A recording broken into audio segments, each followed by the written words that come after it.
El infierno, parte 2. Jesús y el infierno. 2013 Derechos reservados. Andrés Mengíbar. Iglededios.org mengibar@nuclies.com. Con excepción de las fuentes citadas, el contenido es propiedad del autor. Las citas bíblicas fueron tomadas de la Reina Valera 1995.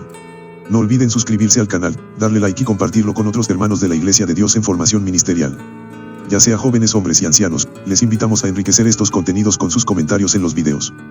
Les recordamos que no representamos a ninguna organización en particular, sino solo a la doctrina de la Iglesia de Dios, con la intención de la formación de sus miembros en el ministerio. Paz a vos. Jesucristo en el infierno. De la página católica en la internet www.corazones.org se ha transcrito el siguiente comentario. En el credo de los apóstoles proclamamos que Cristo descendió a los infiernos. ¿Qué significa esto? Este credo, formulado en el siglo V, se refiere al descenso del alma de Cristo, ya separada del cuerpo por la muerte, al lugar que también se llama Seol o Hadis. El Cuarto Concilio Lateranense, en el 1215, definió esta doctrina de fe. En este caso, infierno no se refiere al lugar de los condenados, sino que es el lugar de espera de las almas de los justos de la era precristiana, Ot. P. 191. Entre la multitud de justos allí esperando la salvación, estaba San José, los patriarcas y los profetas, como todos aquellos que murieron en paz con Dios. Todos necesitaban, como nosotros, la salvación de Cristo para poder ir al cielo. Vea en las Sagradas Escrituras, Hechos 2:24, 2:31, Filipenses 2:10, 1 Pedro 3:19-20, Apocalipsis 1:18, Efesios 4:9. Padres de la Iglesia que enseñaron esta doctrina incluyen San Justino, San Ireneo, San Ignacio de Antioquía, Tertuliano, San Hipólito, San Agustín. Santo Tomás Aquino enseña que el propósito de Cristo en descender a los infiernos fue liberar a los justos aplicándoles los frutos de la redención, S. Th. 3, 52, 5. El Catecismo de la Iglesia Católica sobre esta doctrina. Cristo descendió a los infiernos. 632 Las frecuentes afirmaciones del Nuevo Testamento según las cuales Jesús resucitó de entre los muertos, Hechos 3, 15, Romanos 8, 11, 1 Cou 15, 20, presuponen que, antes de la resurrección, permaneció en la morada de los muertos. Es el primer sentido que dio la predicación apostólica al descenso de Jesús a los infiernos. Jesús conoció la muerte como todos los hombres y se reunió con ellos en la morada de los muertos. Pero ha descendido como Salvador proclamando la buena nueva a los espíritus que estaban allí detenidos.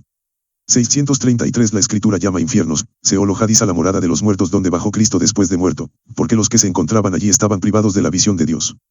Tal era, en efecto, a la espera del Redentor, el estado de todos los muertos, malos o justos, lo que no quiere decir que su suerte sea idéntica como lo enseña Jesús en la parábola del pobre Lázaro recibido en el seno de Abraham. Son precisamente estas almas santas, que esperaban a su libertador en el seno de Abraham, a las que Jesucristo liberó cuando descendió a los infiernos. Jesús no bajó a los infiernos para liberar allí a los condenados ni para destruir el infierno de la condenación, sino para liberar a los justos que le habían precedido. 634 Hasta a los muertos ha sido anunciada la buena nueva. 1 P4, 6.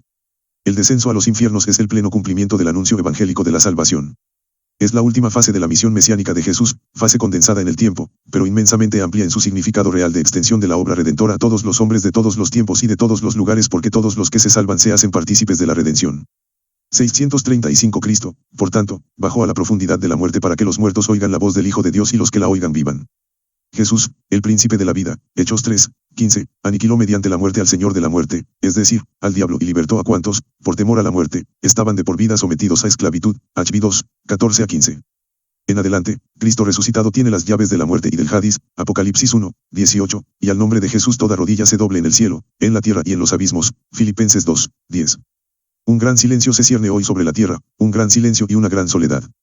Un gran silencio, porque el rey está durmiendo, la tierra está temerosa y no se atreve a moverse, porque el Dios hecho hombre se ha dormido y ha despertado a los que dormían desde hace siglos. En primer lugar, va a buscar a nuestro primer padre, como a la oveja perdida.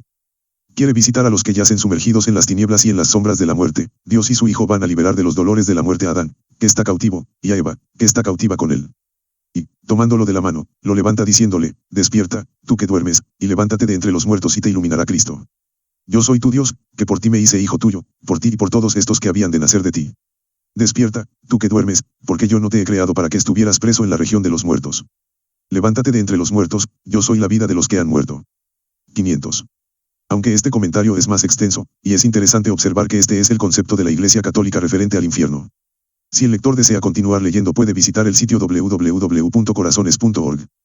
Curiosamente, tanto el contenido de este comentario, como las fuentes de apoyo presentadas, no contienen bases bíblicas, y las referencias a las cartas apostólicas no son sino eisegesis, o sea, explicaciones que los apóstoles nunca escribieron. Más bien estas son referencias a la literatura apócrifa surgida precisamente por el mismo tiempo en que aquellos obispos, hoy conocidos como padres de la Iglesia, comenzaron a discursar acerca de un lugar de fuego al cual confundieron con el Seol. Otro relato espurio, del cual se transcribe una porción, es el siguiente. Séptimo. Y entonces el infierno se hizo cargo de Satanás y le dijo: Belzebub, heredero del fuego y del tormento, enemigo de los santos, ¿qué necesidad tenías tú de proveer que el Rey de la Gloria fuera crucificado para que viniera luego aquí y nos despojara? Date la vuelta y mira que no ha quedado en mí muerto alguno, sino que todo lo que ganaste por el árbol de la ciencia lo has echado a perder en la cruz. Todo tu gozo se ha convertido en tristeza, y la pretensión de matar al Rey de la Gloria te ha acarreado a ti mismo la muerte. Y, puesto que te he recibido con el encargo de sujetarte fuertemente, vas a aprender por tu propia experiencia cuántos males son capaz de infligirte. Oh jefe de los diablos, principio de la muerte, raíz del pecado, fin de toda maldad, que habías encontrado de malo en Jesús para buscar su perdición. ¿Cómo tuviste valor para perpetrar un crimen tan grande? ¿Por qué se te ocurrió hacer bajar a estas tinieblas a un varón como este, por quien te has visto despojado de todos los que habían muerto desde el principio? Octavo. 1. Mientras así apostrofaba el infierno a Satanás, extendió su diestra el Rey de la Gloria y con ella tomó y levantó al primer padre Adán. Después se volvió hacia los demás y les dijo: Venid conmigo todos los que fuisteis heridos de muerte por el madero que éste tocó, pues he aquí que yo os resucito a todos por el madero de la cruz. Y con esto sacó a todos fuera. Y el primer padre Adán apareció rebosante de gozo y decía: Agradezco, Señor, tu magnanimidad el que me hayas sacado de lo más profundo del infierno. Asimismo, todos los profetas y los santos dijeron: Te damos gracias, oh Cristo Salvador del mundo, porque has sacado nuestra vida de la corrupción. 2. Después que ellos hubieron hablado así, bendijo el Salvador a Adán con la señal de la cruz. Luego hizo lo mismo con los patriarcas, profetas, mártires y progenitores. Y a continuación los tomó a todos y dio un salto desde el infierno. Y mientras él caminaba, le seguían los santos padres cantando y diciendo: Bendito el que viene en el nombre del Señor. Aleluya. Para él sea la alabanza de todos los santos. Los Evangelios apócrifos. Aurelio de Santos. Biblioteca de autores cristianos. Actas de Pilatou. El relato ficticio nada tiene que ver con la verdad de la Sagrada Escritura, más bien es un escrito surgido en la Iglesia Católica en sus primeros siglos de fundación, el cual los escritores religiosos tomaron para respaldar sus escritos. Según estas enseñanzas, el Señor mismo descendió al infierno después de haber sido bajado de la cruz y puesto en la tumba, tal como lo declara el credo de los apóstoles, el cual por cierto no fue obra de ellos sino una obra espuria del siglo V, después de Cristo, a cuyo autor se le ocurrió validarlo usando el nombre de los genuinos apóstoles del Señor. Hay mucha relación entre este credo de los apóstoles y las actas de Pilato, por lo cual se hace bastante difícil quién sirvió de apoyo a quién. Jesucristo no murió. De acuerdo a esta imaginaria enseñanza, el Señor Jesucristo no murió. Su cuerpo fue enterrado, pero él, o quizás su alma como había imaginado el pagano Platón, quedó viva. De esa manera descendió al lugar donde estaban los muertos santos para ir a rescatarlos y conducirlos al cielo. Dentro de semejante creencia los discípulos pensaron que el Señor había muerto, pero al parecer él no les dijo la verdad y por eso lo creyeron muerto sin estarlo. En la tumba él continuaba pensando, sintiendo y moviéndose libremente. Los fraguadores de la hipótesis de un Cristo que descendió al lugar de tormento obviamente no conocían lo desatinado que estaban diciendo, pues esto contradice totalmente a lo decretado por el Padre Celestial de enviarlo a morir para salvar a la humanidad. Si tal cosa ocurrió como señala este apócrifo, entonces significa que nunca hubo remisión de pecados, pues en realidad el Señor no murió, ya que en la muerte terminan los pensamientos, los sentimientos y las acciones, como dice Ecle. 9, 5-6. Esto es verdaderamente crítico de entender. El Señor vino a redimir al mundo con su muerte, eso claramente significa que de ninguna manera podía continuar vivo en el sepulcro. Imaginar que el Señor continuó vivo aún después de haber sido puesto en el sepulcro es tergiversar totalmente el significado de su sacrificio redentor.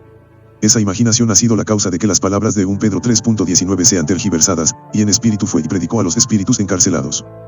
Cuya interpretación de este texto se basa exactamente en la falsedad iniciada por el apócrifo Actas de Pilatou. El Señor murió de verdad, su espíritu y alma terminaron cuando expiró en la cruz. Como señala Eclesiastés 9, 5-6, comentado más adelante. Para ser vuelto a la vida fue necesaria la intervención del poder del Padre, como declara Pedro en Hechos 2:24, y Dios lo levantó, sueltos los dolores de la muerte, por cuanto era imposible que fuera retenido por ella. De no haber sido por el poder de Dios, el cuerpo no habría vuelto a la vida. Tómese en cuenta que los judíos no creían en las enseñanzas de Platón, seguramente ni siquiera las conocían, sino que acerca de los muertos creían como las escrituras enseñan, por lo tanto, nunca se les ocurrió que mientras el cuerpo del Señor estaba en la tumba su alma hubiera continuado viva. Así, pues, la palabra de Dios dice expresamente que el Señor murió de verdad. Esto denuncia como fraude las explicaciones de Platón acerca del alma. Asimismo, las explicaciones para validar un supuesto descenso del Señor al infierno para ir a sacar a los muertos es una idea que no mide las consecuencias de seguir las ideas de los filósofos paganos por sobre la verdad bíblica. Este y todos los estudios que hemos compartido del Centro de Recursos Ministeriales Sinaí de la Iglesia de Dios, pueden encontrarse en www.iglededios.org. Este canal no tiene fines de lucro. Si el propietario actual de lo generado en este canal no desea compartir dicha información, favor de hacerlo saber en algún comentario en videos del canal, no es necesario reportar al mismo. Paz a vos. El infierno, parte 3. 2013 Derechos reservados. Andrés Mengíbar. Iglededios.org mengibar@nuclies.com. Con excepción de las fuentes citadas, el contenido es propiedad del autor. Las citas bíblicas fueron tomadas de la Reina Valera 1995. No olviden suscribirse al canal, darle like y compartirlo con otros hermanos de la Iglesia de Dios en formación ministerial. Ya sea jóvenes, hombres y ancianos, les invitamos a enriquecer estos contenidos con sus comentarios en los videos. Les recordamos que no representamos a ninguna organización en particular, sino solo a la doctrina de la Iglesia de Dios, con la intención de la formación de sus miembros en el ministerio. Paz a vos.